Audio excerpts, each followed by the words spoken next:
everyone. Happy New Year, sir. Thank Thank you. you, sir. Happy New Year. Thank you.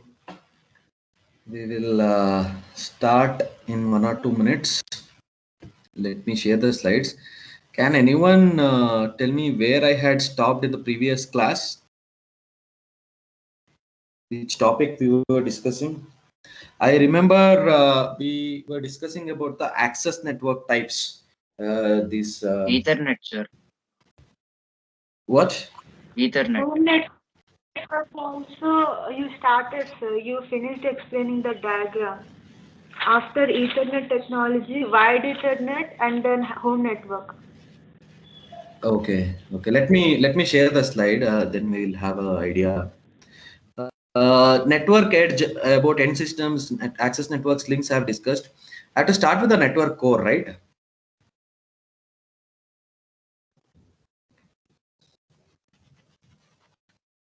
Can you see the slide, students? No, sir.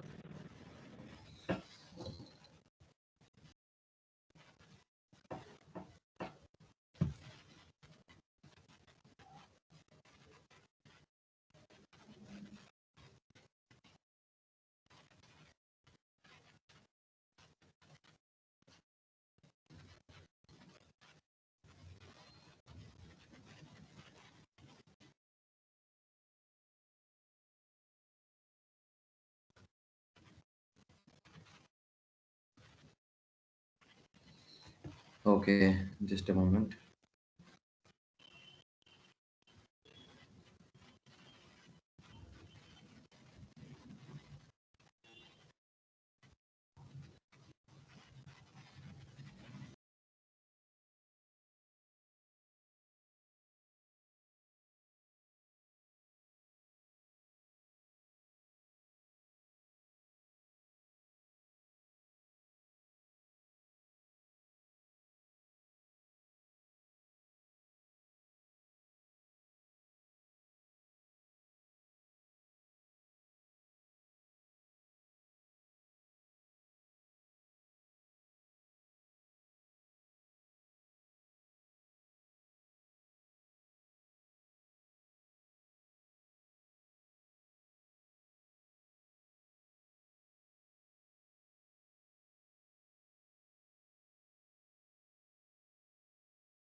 Students, am I audible?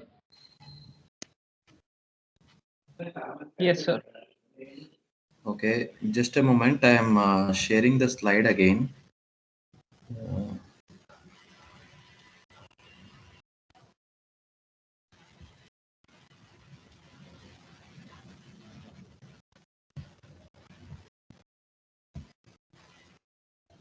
Yeah, can you see the slides now? Yes, sir. Okay, Yes. so we had to start with a network core, right?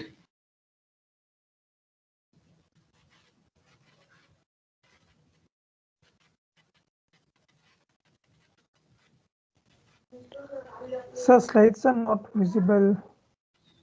Okay, just a moment. So till now, what we have discussed is how what is the need of internet, what is internet, and we discussed about uh, uh, uh, the edge, internet edge, basically the end devices, how what are the end devices, like different types of end devices and access networks, different types of access networks we discussed. Can you? I hope you can see the slides now, right? Yes, sir. Okay, so I guess we have to start with this one, right? Network core, isn't it?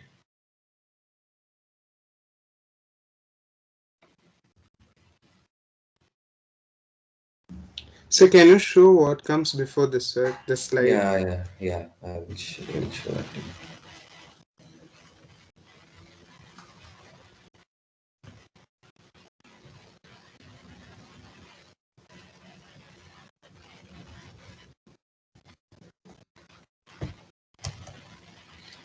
Physical media.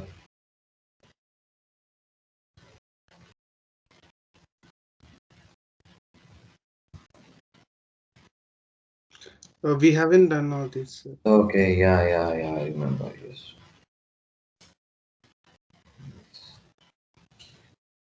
I think we have done this, right? Access net home network we have done, Yes, sir. and after home network, we start enterprise access network also have discussed with you. That is Ethernet, and then wireless access network we were about to start. Is it? Yes. Yes, sir. Okay. So we have discussed the multiple types of access networks or technologies, I can say. Sir, can you record In editing, sir? I have started recording already. Have I not? No, No, no, sir. sir. Okay. Just a minute. Can any one of you start it? No, sir. You all are We are attending. attendees. It is started. Sir. I guess I have started recording. Please check and let me know. Yes, it's recording, sir. Okay. It is recording. Okay. So there are two types of media, like guided and unguided media, which I have discussed with you. Guided is basically a wired connection will be available, whereas unguided is wireless medium. Okay. So we have discussed about Ethernet. We basically term it as LAN. And when you use a access point and you are connecting to the switch from your laptop wirelessly, basically it is wireless LAN. Okay, that's what you are seeing here. Shared wireless access network connects end systems to routers via base station, or you can also call it as access points, also known as access points. Is that clear? That is what we generally have in our home. We have access points. Our laptops, mobiles are connected to these access points, and then through that it is connected to a router which is available in the service provider place. Now, wireless LAN, basically within a building, the range is generally 100 feet, and the technology used there is 802.11bg. It is a Wi-Fi standard. Okay, so it is up to 54 Mbps transmission rate, but nowadays you have very high transmission rate with wireless LANs also, based on your type of access point you are using. Whether you are going for, there are different vendors who provide access points like Cisco. Links is also from Cisco.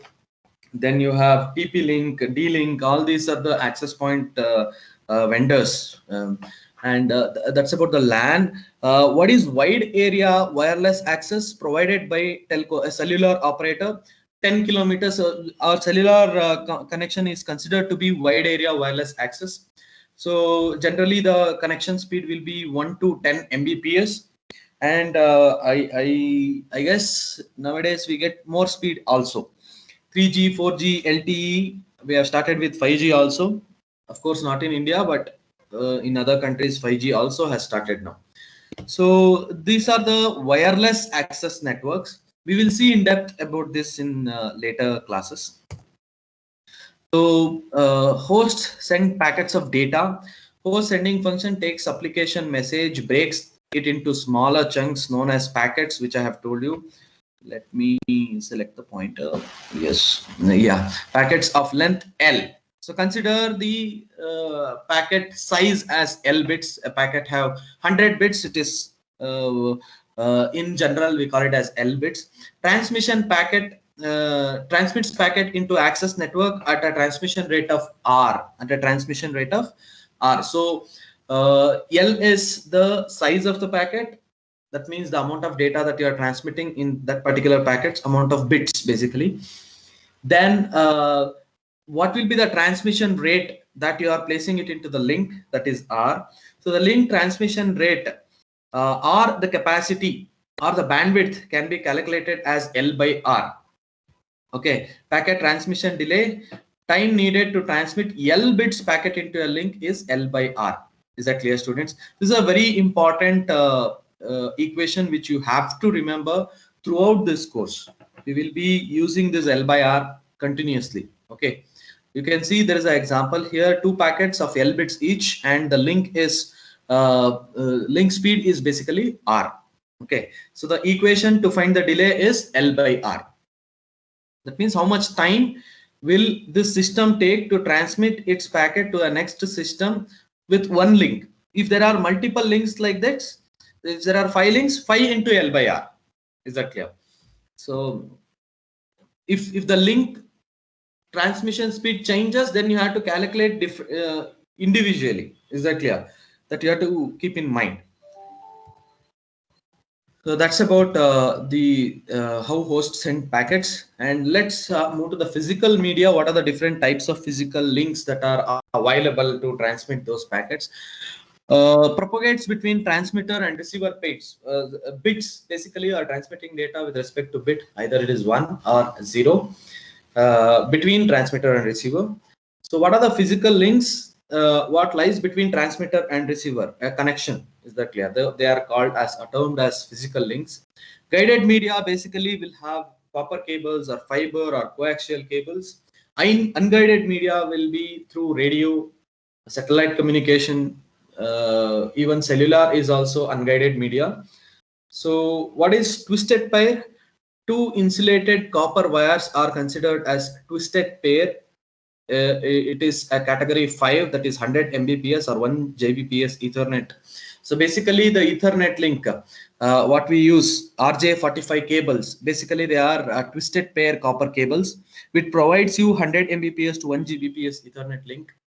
Nowadays it comes with 10 Gbps also, basically called as category 5 and category 6, differentiated as category 5 and category 6. Okay, so in our campus what we are using is category 5, which gives us 1 Gbps Ethernet link. That is twisted pair. Second one is coaxial cable. You might have seen this coaxial cable in your home cable connections. Okay, if you look at the cable, see, you might be using a disk, or you might be using a network provider like D2H or any other thing. From your dish, basically you are getting a connection to your modem, which is placed next to the TV. It is connected through this kind of a cable, coaxial cable. 2 concentric copper conductors, bidirectional and broadband. Multiple channels on this cable. HFC is hybrid high frequency coaxial cables. Not high frequency. Let me tell you, that is Fiber hybrid, let me come back to that. What is HFC? It is hybrid fiber coaxial cables. So let me come back to that and explain you about HFC later. So this is the way your coaxial cable looks. Then comes the important one is fiber optic cables, which are widely used nowadays. They are glass fiber carrying light pulse. Each pulse is a bit. Okay, you are not transferring through a copper cable or something. It's basically glass fiber. Okay, and each light carries a pulse. Each light pulse carries a bit of information. So it is high speed operation, high speed point to point transmission. Say for example 10 to 100 of gbps transmission rate, low error rate, repeaters spaced far apart, immune to electromagnetic noise because you are not carrying the data through any kind of a cable. It is through light, hence the electromagnetic noise will not affect much. Okay, so these are the two or three different types of physical media. Let's discuss about the radio frequency, how it works. Signal carried in electromagnetic spectrum, no physical wire, that is also bidirectional. Propagation, environment effects, reflection will affect your communication. Obstruction by objects, say for example if you are transmitting from one building to another building, walls between you and the other person is an obstruction. If you are transmitting from one location to a different location, a hill or any kind of landscape will affect your communication. Interfaces between source and destination will also affect your communication, but there are a lot of technologies to avoid the or to address these effects. Radio link types, so terrestrial microwave, so basically it is 45 mbps channel. LAN, which I told you, that is wireless LAN, basically we call it as Wi-Fi, 802.11 GB. That's the technology there. Wide area, it is cellular and satellite communication. So it supports you up to 45 mbps, 270 microseconds end-to-end delay.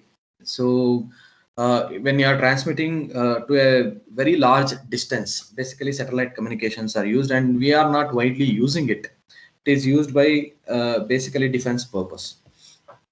Okay, so these are the different types of communication media, guided and guided and unguided. So hope that is clear to you students. These all topics whatever we have discussed now will come under network edge, because we are discussing only about the devices. Okay, not the technology involved in it, how to transmit the data. Okay, now when you study about how in what way data is transmitted through these devices, that is network core. So I hope it is clear to you students. Any questions regarding this?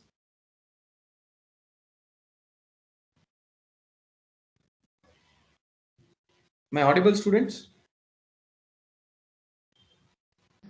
Yes, sir. Okay, give me a second.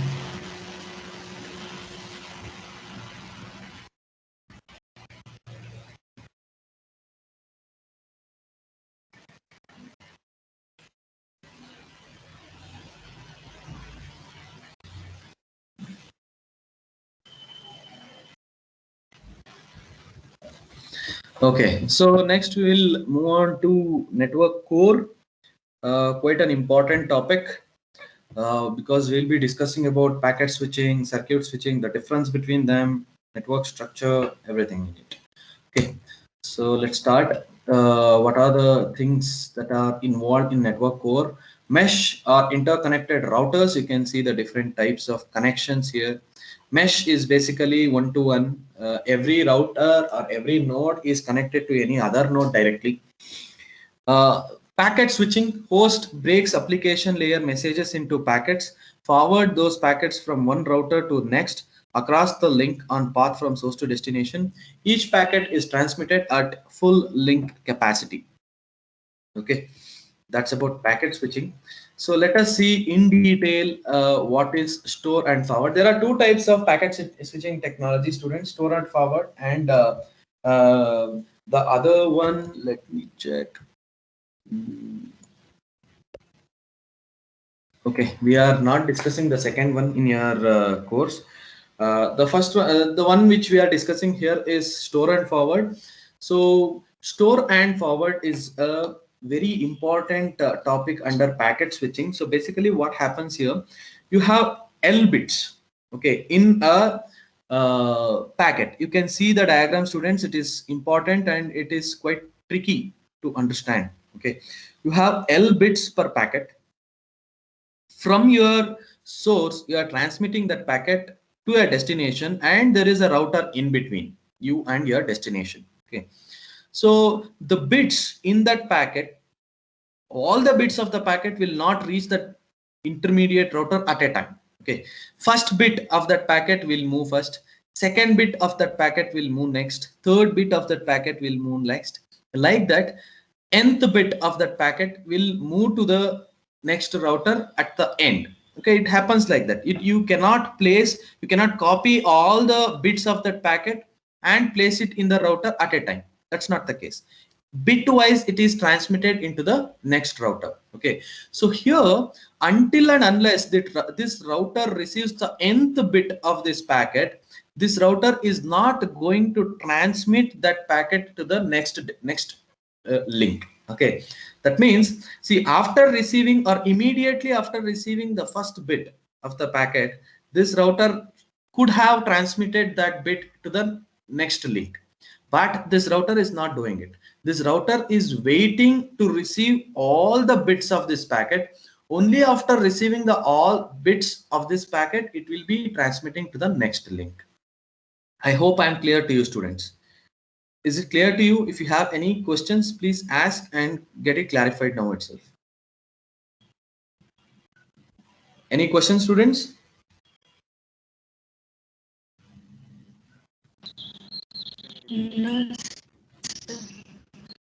Okay, so that is why this type of a packet switching technology is called as store and forward, because this intermediate router stores until it receives nth bit of that packet. Only after receiving the nth bit of the packet, it forwards that into the next link. Again, in the next link also, it happens in the similar way. Okay, so takes L by R seconds to transmit, push out L bits packet into the link at R BPS. That is the link rate, which I have told you already. L by R, you have to keep in mind. Store and forward, entire packet must arrive at router before it can transmit it to the next link. End-to-end delay is 2 L by R, because here there is one link, here there is one more link. There are two links. This is 2 L by R. Assuming zero propagation delay. We are just assuming that there is zero propagation delay, but definitely there will be a propagation delay involved here. Okay, so there is an example given to you here. L is 7.5 megabits, R is 1.5 megabits per second.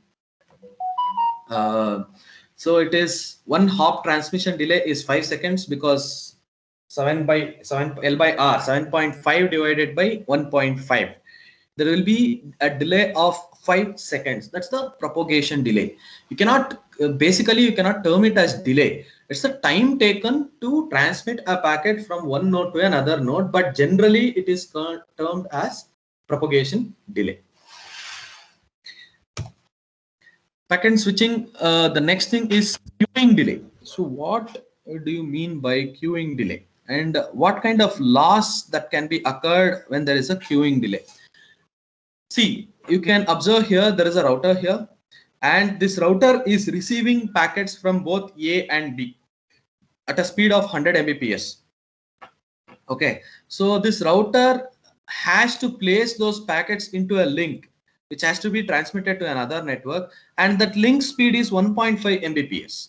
You can observe this router is receiving at a speed of 100 Mbps, whereas it is transmitting at a speed of 1.5 Mbps. You can imagine packets getting into this router is more compared to the packets this router is placing that into the link is less. Am I clear, students? So in that scenario, what happens, this router, in the router there will be queue of packets waiting to get into the output link. Is that clear? So the waiting period here in this router is called as queuing delay. Is it clear, students? It is termed as queuing delay, and if the queue exceeds the buffer space that is available in this router, then those packets will be dropped by this router, wherein you will encounter the packet loss. Is that clear? So if arrival rate to the link exceeds the transmission rate of the link for a period of time, packets will be in queue, wait to be transmitted on the link. Packets can be dropped if the memory or buffer fills up. Is it clear, students, about the queuing delay? You have to respond so that I can move to the next slide. Sir, Yeah. arrival rate means basically L by R from A and B, no sir? Yeah. So as you said, like the router will wait till all the data gets, it gets all the data, like Yes. from a packet. Yes. So when it gets a packet, it can transmit then only, no sir? It need not wait for all the packets, no sir? No, it has to wait. It has to wait until all the bits of a All packet. the bits in the okay sir, okay sir. All the bits of a packet, but it need not wait for all the packets. Like No, it need not wait for all the packets will be stored. Packets will be stored according to the buffer space, and Yes. if the rate does not sync with each other, then there will be packet loss. Yes. Just like this. So you can see the output link is 1.5 Mbps. The speed is very low compared to the incoming link. Incoming link is 100 Mbps. So packets will arrive to this router quickly, whereas packets going out of this router is quite slow, right? In that case, what happens? All the packets are coming into this router and accumulating here in a queue in its buffer space. The buffer space is not unlimited. It's a limited space. If the buffer space runs out, obviously the packets will not get a place to get stored in that buffer, and then it will be dropped. Okay. Yes, sir, it's clear. Thank you, sir. Okay. Yeah.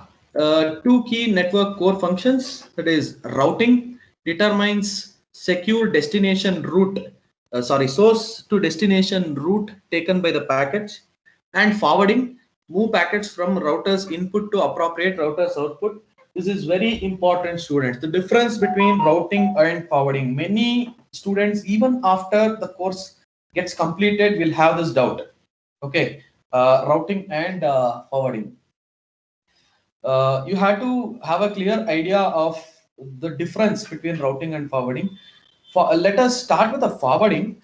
See, when a packet reaches a particular router will open the header part of the packet. It identifies to which interface it has to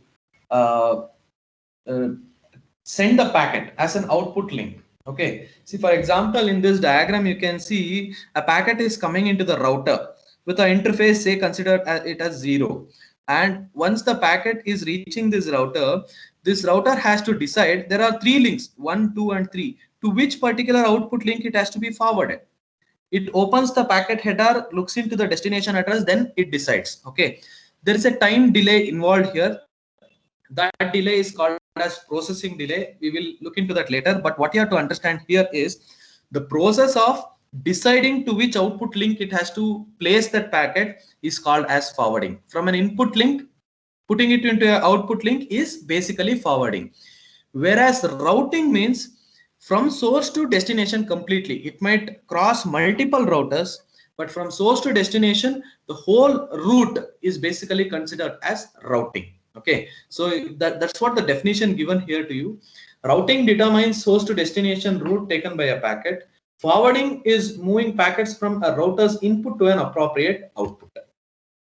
Is that clear? So keep this in mind. This is very important difference between a routing and a forwarding. Okay.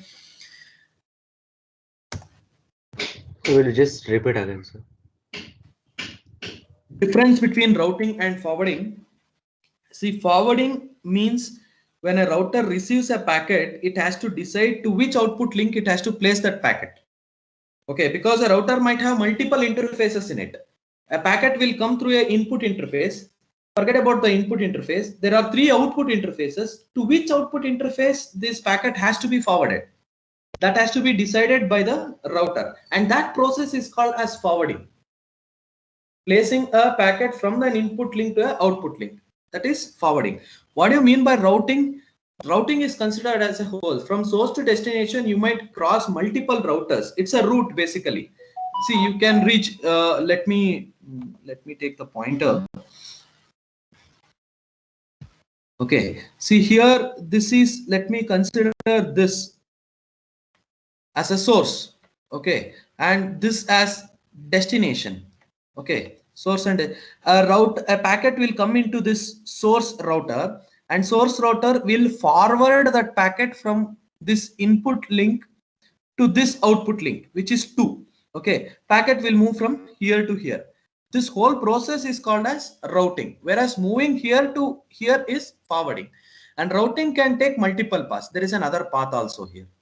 Okay, so this is called as routing. Am I clear to you? Yes, sir, it's clear. Sir, can we call routing is equals forwarding when there are only 2 routers? Not generally. You cannot call in that way. Okay, sir. Forwarding is basically inside a router. What happens inside a router? Okay, even though if you have only 2 routers between source and destination, you cannot term the routing as forwarding. It's wrong. Okay, sir. Okay.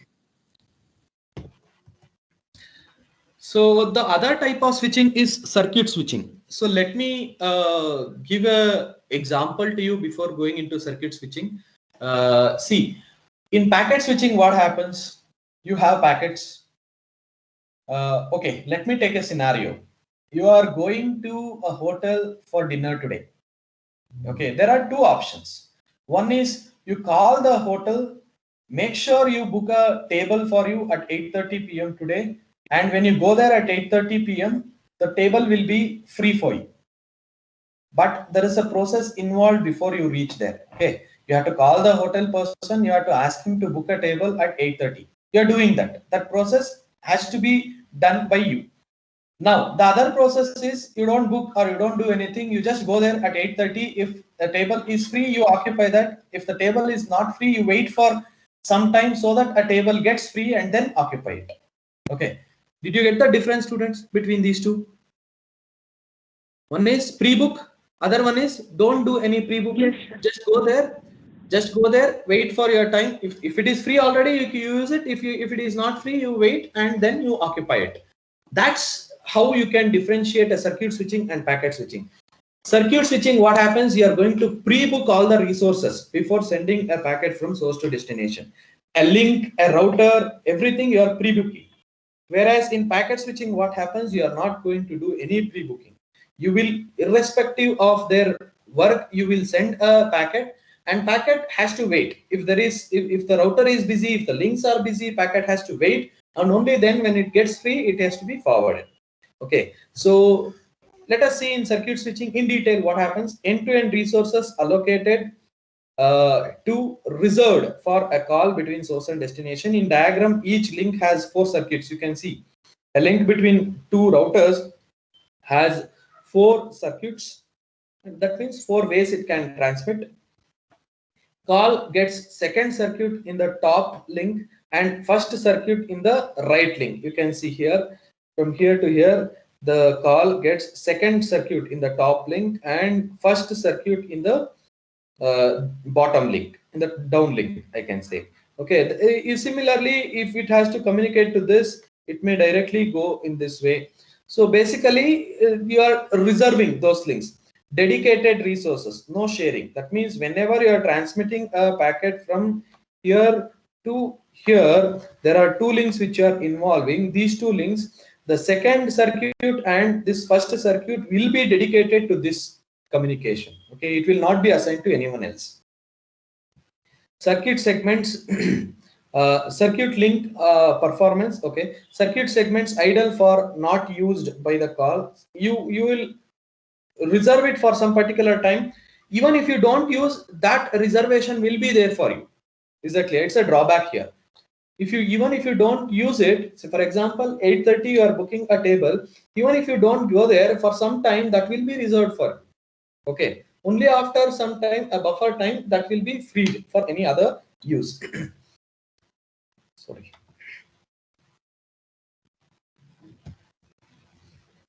Commonly used in traditional telephone networks. Okay, nowadays this circuit switching is nowhere used for your data transfer. It is widely used in your even nowadays BSNL for its telecommunication network uses circuit switching.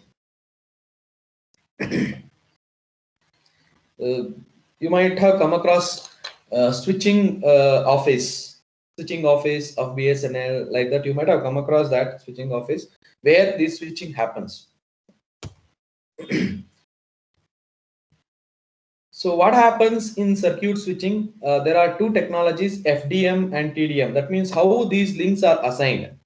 How these links are assigned to a particular communication. There are two ways that can be assigned. One is FDM and TDM. FDM is frequency division multiplexing, and the other one is time division multiplexing. Let us see how it works.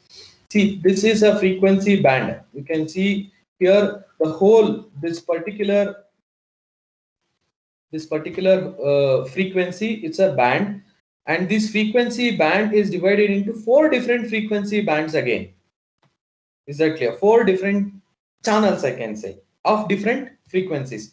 That's what you are seeing here, frequency and time. So there are 4 users. For 4 users, these 4 different frequencies are assigned. Okay, and if fifth one wants to use it, now you can either divide it into 5 different frequencies, or you can ask the other person to wait. Okay, so 4 different users will be assigned 4 different frequencies, and this user blue can use this throughout. This frequency is not given to green. Okay, because each user have different frequencies given to them separately. Let me erase it.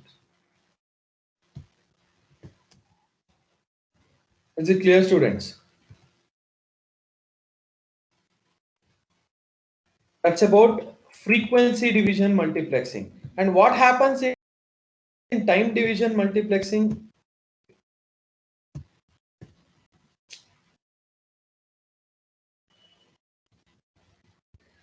What happens in time division multiplexing? You are not going to divide the frequency into 4 different parts like this. You will have the whole frequency assigned to blue at particular time. It comes in round robin fashion.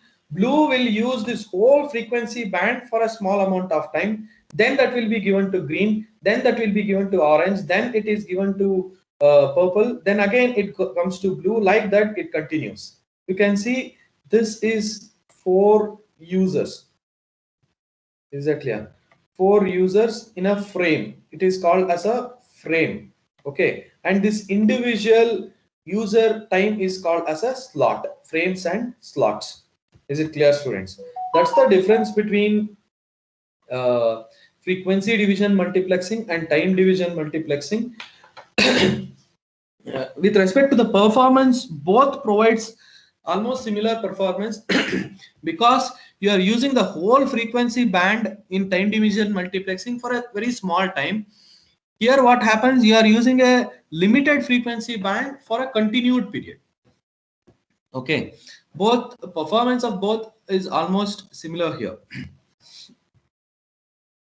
So that's about the 2 different technologies of circuit switching. Sir? Yeah. So where do we use time division, sir? Like in frequency, we can say it is used in telecommunication industry. Like every country is given a frequency number, no sir. For India, Yeah. it's 9.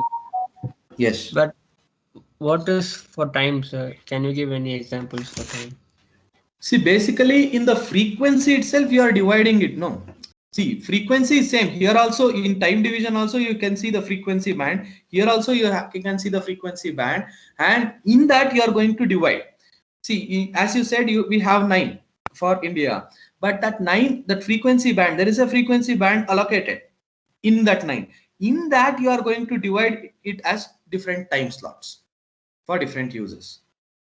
Is that clear? As you said, widely used is frequency division multiplexing itself.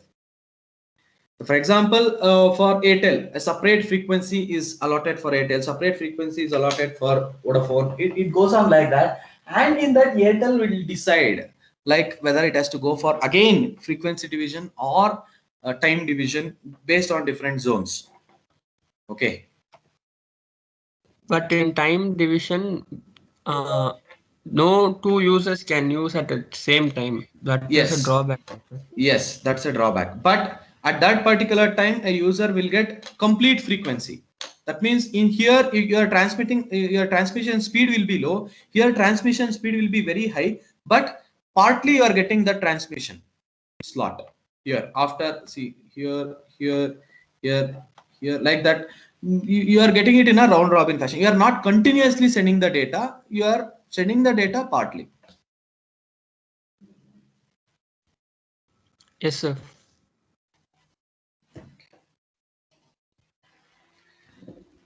So packet switching allows more users to use network.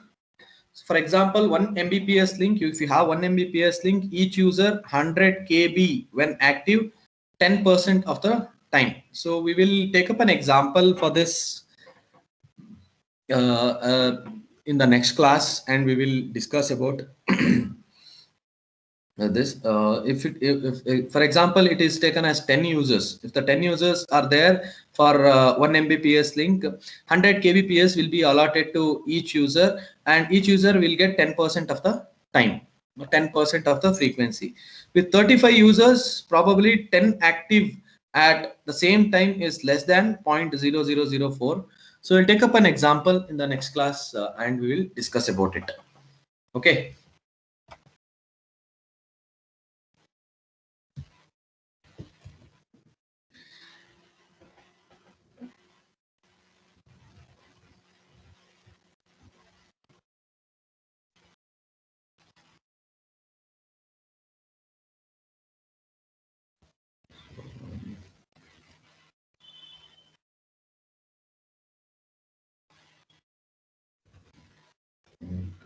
These are quite not required. So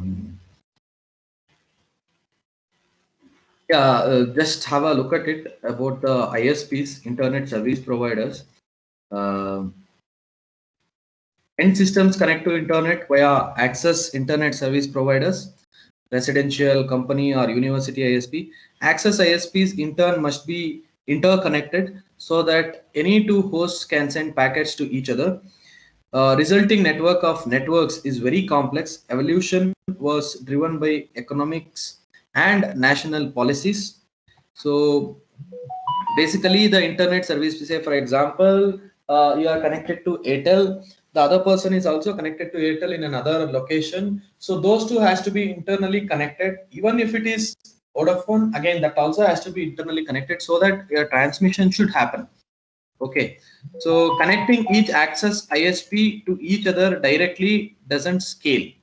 Okay, so there are different ways in which it provides you, it gives you a complexity of n square. So which is quite a huge this thing. So what happens? There are global ISPs. Okay, in between. So for these global ISPs, different ISPs are connected. It's a hierarchical structure. Okay. Connect each access ISP to a global transit ISP. Customer and provider ISP have economic agreements. Okay. So here you can see in the global ISP, all these global ISPs are connected to each other. Say for example, here from here to here, if you want to send, there is no direct connection. Your connection has to come to this global ISP, then it has to go to this global ISP connection, and then from here to here. So it doesn't give you n square. Okay. So similarly, but if one global ISP is viable business, there will be competitors. So we are not getting in depth into this, students. So this is how they are connected. I just wanted to show you how ISPs are connected to each other. So what is IXP? That is Internet Exchange Point, where different ISPs will communicate with each other. Okay, so for example, this is a BSNL network, this is Airtel network, this is another ISP, so we are not worried about it. So these are connected through internet exchange points. So tier 1 ISP, it comes to IXP, internet exchange point, then it goes to the regional ISPs, then it comes to access ISPs. Here we are here connected to access ISPs. Okay, here we are connected to access ISPs.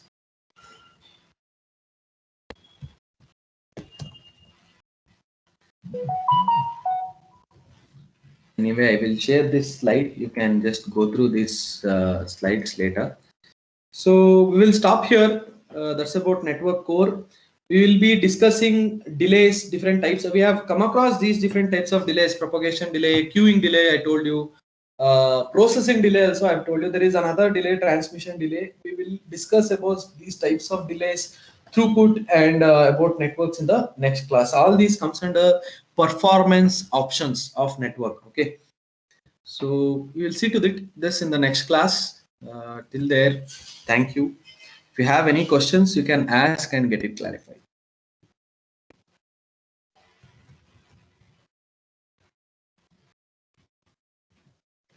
So any questions, students? Am I audible? Yes, sir. Yes. If you don't have any questions, you can leave. Thank you, sir. Thank you, Thank you, sir.